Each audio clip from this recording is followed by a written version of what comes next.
जय जय राम हरे राम राम जय जय राम हरे जय जय जय मित्र तर आठवण ना त्या टायमाला मागण्याची आवश्यकता लागणार नाही तुम्हाला. सांगा ना तुमचं मला सांगा कर्तव्य दक्ष आहात तुम्ही. मालकारोध करून वाढता कपडे धुता म्हणजे कर्तव्य दक्ष आहात. पण मला सांगा हे कर्तव्य म्हणून तुम्ही करता पण आवडीने कधी त्याला घास असा भरवला का दिला का? सांगा ना किती स्त्री आहे आवडीने. आवड असा शब्द आहे. आवड तुकोबाईंचा अभंग आहे बघा तुम्ही. आवडे निरंतर हे निरंतर आवडे आवड. मला सांगा मुलीला बापाने पाठवायचं आहे लग्न करून हे आवड म्हणून का कर्तव्य म्हणून? कर्तव्य म्हणून तिला पाठवायचं आहे आवड म्हणून नाही हे की नाही? आवड म्हणून. तसं तुम्हाला आयुष्यभर सांभाळता मला त्याची आवड म्हणून का कर्तव्य म्हणून? कर्तव्य म्हणून सांभाळायचं आहे. पण सांभाळत असताना तुम्ही त्यांना देताय रोजच देताय पण कधीतरी आवडीने आवडी भरवायची बरं का भंडारा डोंगरावरती. हा प्रभू परमात्मा हसत होते पाहत होते काय प्रेम आहे आवडीचा. म्हणून माती उचलली तरी तिच्या तुकोबाईंच्या अगोदर देव भेटले हेही महत्वाचं आहे. पण माती उचलून काढायला लावली तर विठ्ठल म्हणायची ती माती. त्या मातीवर तुकोबाईंचा पाय पडलेला होता महाराज. अशी ती पवित्रता त्यांच्या चरणामध्ये. ज्याचं शुद्ध पवित्र आचरण त्याचे चरण विठ्ठल.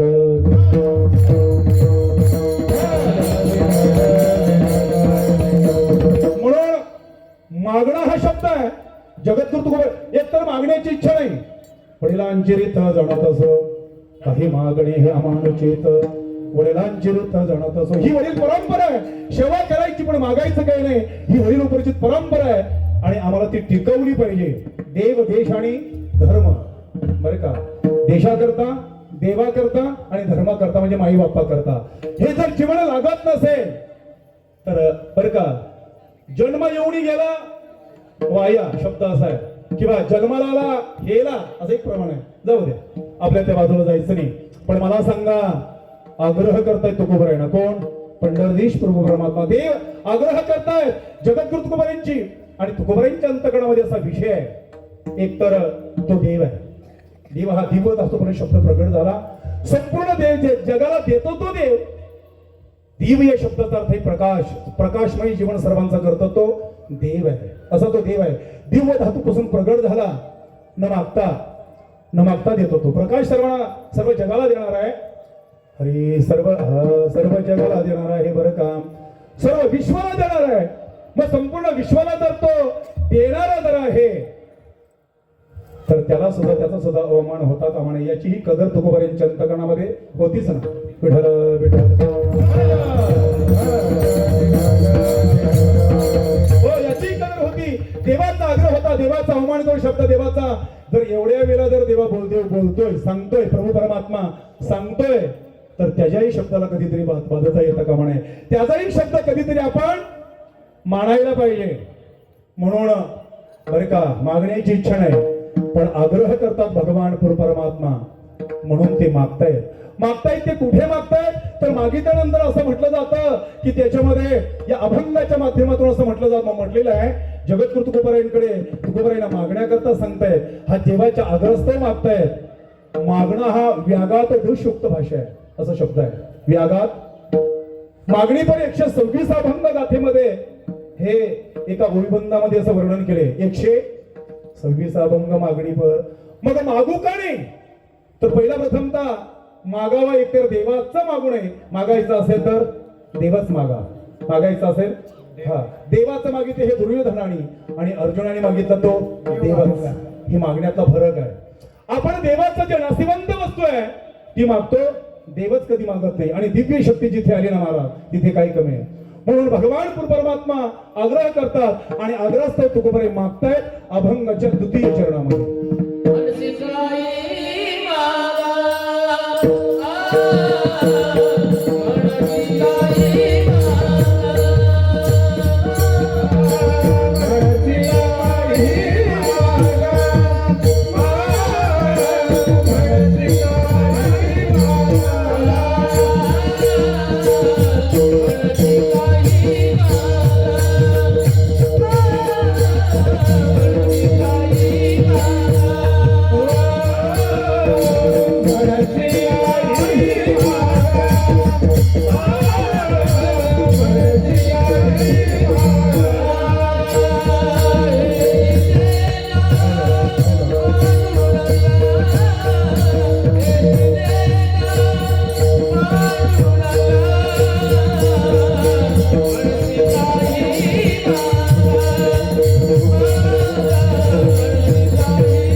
घरी आल्यानंतर विनमुख जर गेल्यानंतर तुमच्या जीवनातला पुण्य हे संपल्याशिवाय राहणार नाही. लक्षात असू द्या, तुमच्या हाताचं भूषण, या शरीराचा जर विचार केला तर या शरीरामध्ये जे भूषण आहे ना ते फक्त हात आहेत, कर आहे, हे भूषण आहे. पण ते 2-4 अंगठ्या घातल्या म्हणजे भूषण ठरवले असं नाही. एखादा ब्रेसलेट घातला, एखादा आहे नाही का कंकण घातलं म्हणजे ते भूषण नाही. काय सांगितलं? हस्तसे भूषणम दानम असं वर्णन केलंय. हाताचं भूषण काय असेल तर त्याला म्हटलंय दान. सत्ये कंठशे भूषणम, सत्य बोलणं हे कंठाचं भूषण आहे. सत्ये कंठश भूषणम हस्तशे भूषणम दानम. हाताचं जर भूषण काय असेल तर त्याला दान म्हटलंय, आणि कंठाचं भूषण का असेल तर तुम्ही सत्य बोलणे हे भूषण सांगितले याच्यामध्ये. मग तुम्हाला दान करायचंय. हाताचं भूषण तुमच्या जर काय असेल जगामध्ये तर तुम्ही दान केलं पाहिजे. आणि दान जर नाही केलं ना तर महाराज आमच्या जीवनातला पुण्य आजही बघा, आपण बाबांचं दर्शन घेतो आणि मोठ्या माणसांचं महाराज मंडळीचं दर्शन घेता महाराज. ते काय देतात तुम्हाला मला नाही माहिती, पण सांगू का, न मागता तिल पुण्य त्यांच्या जीवनातला कमी होतं हे तुम्हाला मिळतं बरं का. मागितलं का आपण? नाही मागितलं महाराज. विठ्ठल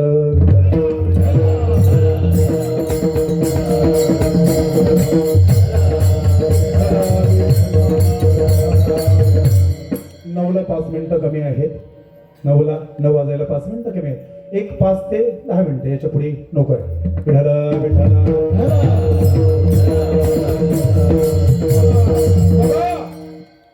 अद्भुत अशा प्रकारचं पवित्र प्रेम पुण्य त्यांना प्राप्त झालं आणि स्वर्गाला प्राप्त झाले. कोण? माल्यवान आणि पुष्पवंती दोघाही गेले. आजच्या एक महात्म्याचं पुण्य प्राप्त झालं आणि स्वर्ग प्राप्त झालं महाराज. सामान्य नाही. मग इथे सांगितलंय महाराज, हेची दे गा पांडुरंगा. तुम्ही ऐकत ना, आग्रह करताना मग हेची चक्रात्मक विषय आहे. हेची देगा पांडुरंगा. काय देगा? काय देगा पांडुरंगा? पहिल्या चरणामध्ये हरिदासाचे घरी हरिदासाचे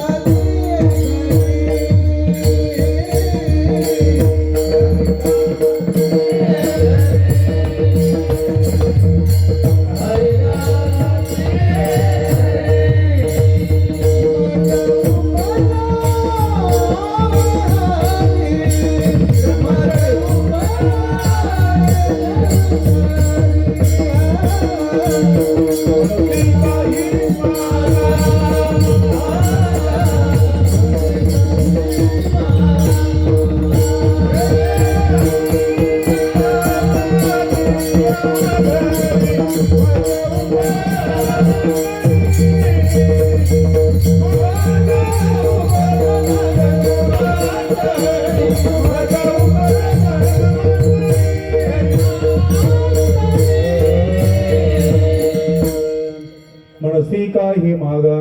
तुकोबारांकडे आग्रह केला देवाने आणि मग त्यांचा अवमान होऊ नये म्हणून तुकोबारे मागतायत. काय मागतायत? मनसी काही मागा. देवा सांगताय ना, मागतोय. काय मागतोय? मनसी काही मागा आणि हेच देगा पण काय? हरिदासाचे घरी हे देणं. मज उपजवा जन्मांतरी. कोणाच्या घरी? डॉक्टरच्या, श्रीमंताच्या, कोणाच्या घरी उपजवा? आणि श्रीमंत शोधायची की नाही? हरिदास. बघा, हरिदास त्याला म्हटलं जातं ज्या हरीचे दास आहेत तो खरा हरिदास नाही. हरी ज्याचा दास आहे तो हरिदास. हरी ज्याचा दास आहे तो हरिदास आहे महाराज. म्हणून त्याच्या घरी मला घर असं असावं. बरं का, घर असं असावं. घरात ते हरी विठ्ठल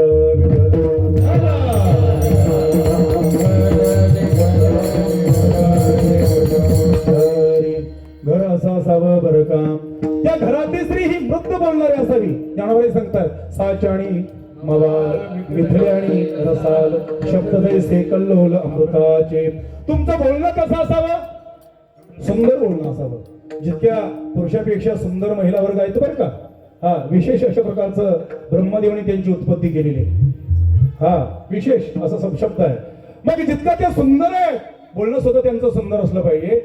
सुंदर दिसायला सुंदर, पण बोलणं जर विचित्र असेल असं वाटतं परत यांच्याशी बोलू नाही. माणूस दिसायला डांबरीसारखा असं हो, पण बोलणं जर चांगलं असेल तर असं वाटतं 2 मिनिटं तरी बोलावं, बोलणं चांगलं असलं पाहिजे. ज्ञानवरही त्याचा तुझं देऊन सांगतात साच आणि मवाल मिथले आणि रसाल शब्द दैसे कल्लोळ अमृताचे. सुंदर बोलावं म्हणून बोलण्याचा शब्द आहे. मृत बोलण्यातली बोलणारी स्त्री असावी. घरातला मुलगा आज्ञाधारक असावा. घरामध्ये सदशास्त्राचा अभ्यास असावा. आलेल्या अतिथीचा संतांचं मान राखावं कुटुंबामध्ये. भगवंताला न पाचारता येतो पण आणि पाहिजे तेवढं देतो पण. मागण्याची आवश्यकता काय? विठ्ठल विठ्ठल. हरी शब्द असा आहे. हरी हरी ज्याचा दास तो हरिदास. जो सांडे ज्ञाते पण, जो सांडे जणते पण, जो सांडी जातीचा अभिमान, जो मद होय अनन्य शरण, तो जाण वैष्णव माझा. तो माझा आहे आणि असा हरीचा दास. हरी ज्याचा दास आहे. नाथराजांच्या घरी 36 वर्ष होते हे की नाही महाराज? हा 36 वर्ष होते. काय दास्यत्व आहे तुम्हाला माहिती आहे ना? दास्यत्व भगवंतानी रुधन करणारा एक भक्ता करता दास्यत्व पाहिजे तेवढं देतो पण महाराज. आणि त्या भक्ता करता रुदन करणारे या जगातला कोण असेल तर नंबर 1 चा जर कोण असेल तर देव. याच्या पलीकडे कोणी नाही. विठ्ठल विठ्ठल.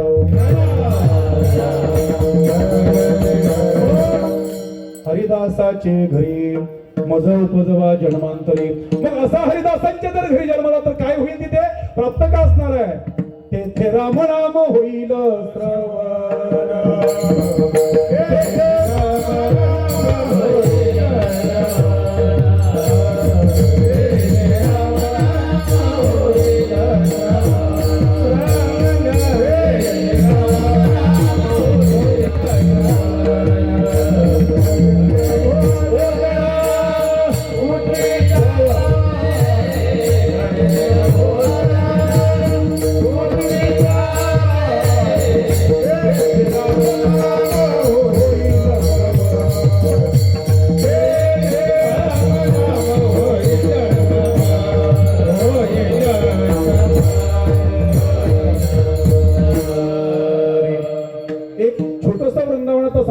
एक छोटं आहे 2 मिनिटाचं कार्य आहे आणि सेवा संपवायची आपल्याला.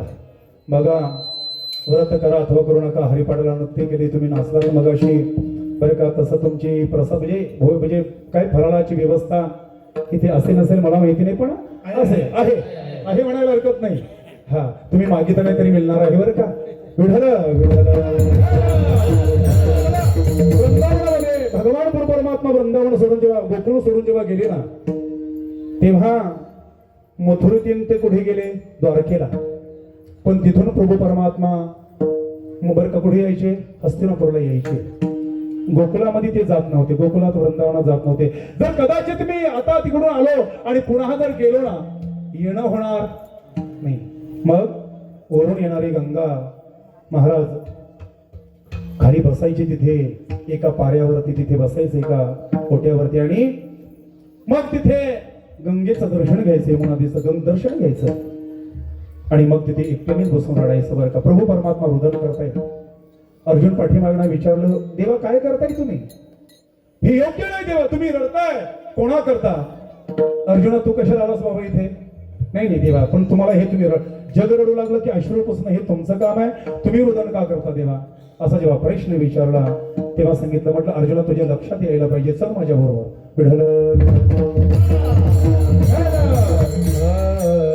चल माझ्या असं म्हटलं चल माझ्या बरोबर बरं का. पण एक गेल्यानंतर एक साधू महात्मा एका पर्वतावरती आहे आणि पायाच्या अंगठ्याच्या नखावरती तो तपश्चर्या करतोय. त्याला सुद्धा काहीतरी हवंय. हा उगाच नाही नोकरी करायची आहे. याला काम्य कर्म म्हटलेले. जसं नित्य कर्म निमित्त कर्म काम्य कर्म त्याला म्हणतात निषिद्ध कर्म आणि एक आहे तो प्रायश्चित्त कर्म. असे 5 प्रकार सांगितले कर्मामध्ये. पण भगवंत सांगत असताना अर्जुना हेच म्हणतात हे विहित कर्म पांडवा आपला अनन्य बोलावा हीच परमसेवा. मग अरे भगवंता यांना मारून सर्वांना जर मला तू बरं का हे सर्व प्रॉपर्टी आणि हे सर्व संपत्ती जर मला प्राप्त करायला सांगतो देवा तर हे देवा तुमचं बरोबर आहे का? कसं काय? मला जर सेवा बोलवा त्यांना घरात त्यांना सर्वांना माराणं सगळी संपत्ती तुम्हाला एकट्याला घ्या बरोबर आहे का? भगवान परमात्मा सांगते. पण अर्जुनाला पटवून देताना काय म्हटलं? तुका म्हणे शूर दोहीकडे भला मरताचे मुक्त झाला मानवावे हा हे शरीर जात घवे ते हे नासिवंत स्वभावे म्हणून तुला झुंजावे पंडू कुमरा. हे क्षत्रिय धर्माचं कार्य आहे, तुला झुंजायला पाहिजे. त्यांना मार आणि नाही मारलंस ना तर ते मेल्याशिवाय स्वभाव या शरीराचा आहे. हे शरीर जात घवे ते हे नासिवंत त्याचा स्वभाव नाश पावणा आहे बरे का. आणि म्हणून वृंदावनाचा वेळ छोटासा सांगतो मुद्दा 2 मिनिटात सांगतो, सेवा संपवायचे. बघा एका पायाच्या नखावरती हा तपश्चर्या करतो, त्यालाही काहीतरी हवंय. आमच्याकडे, मी तुमच्याकडचं नाही सांगत, पण आमच्याकडे ज्याने टाल उचललं ना क्षमासाई बर का. हा महाराज हे फार विचित्र काम आहे.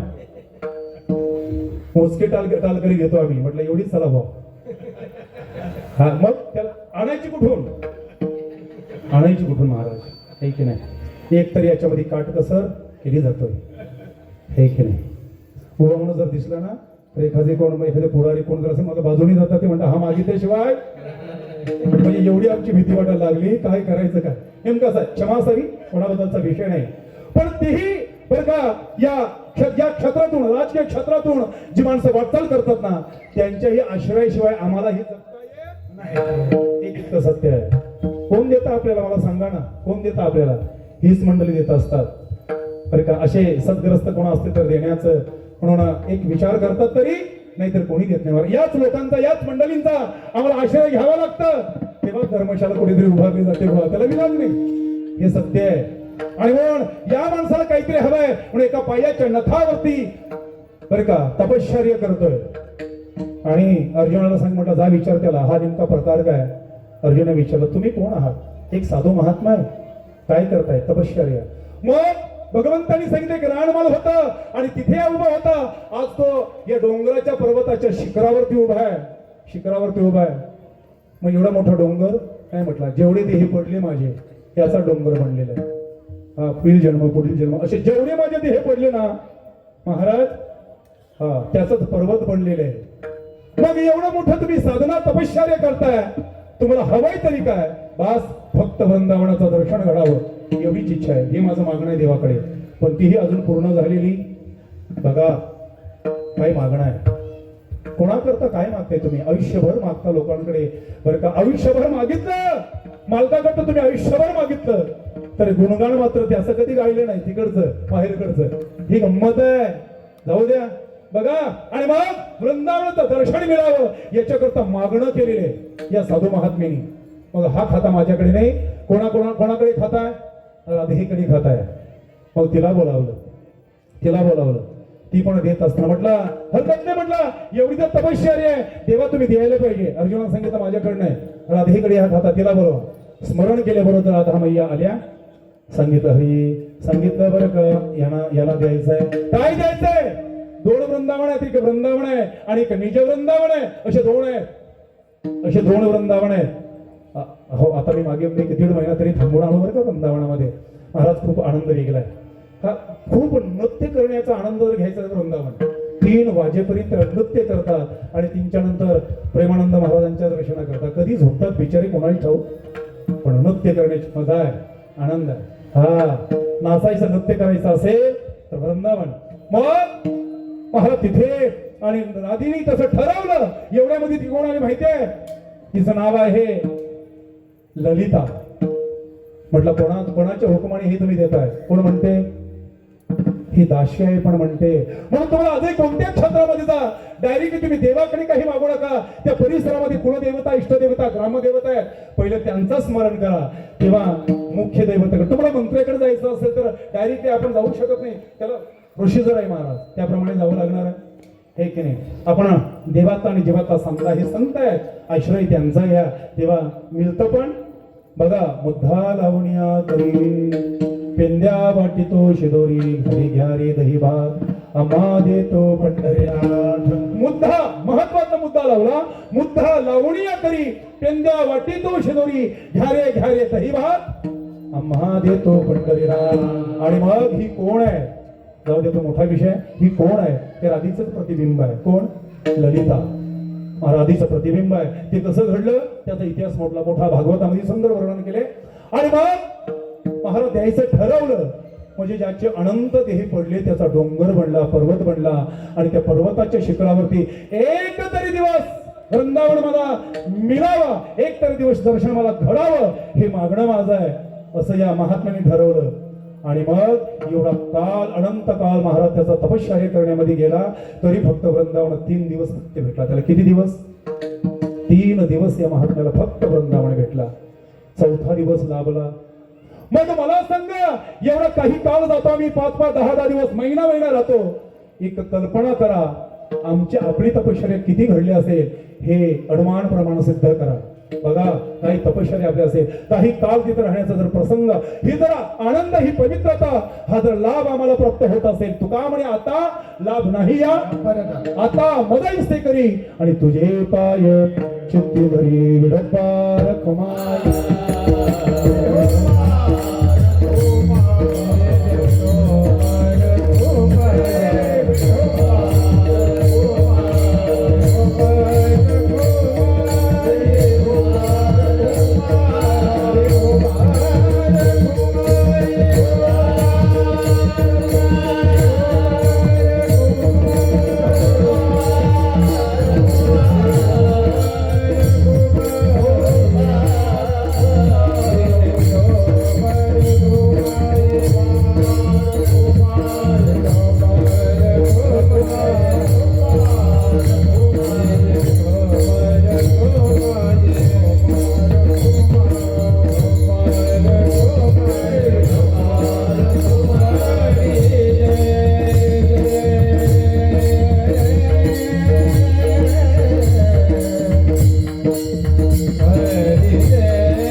काय देवा द्यायला पाहिजे तर हरिदासाची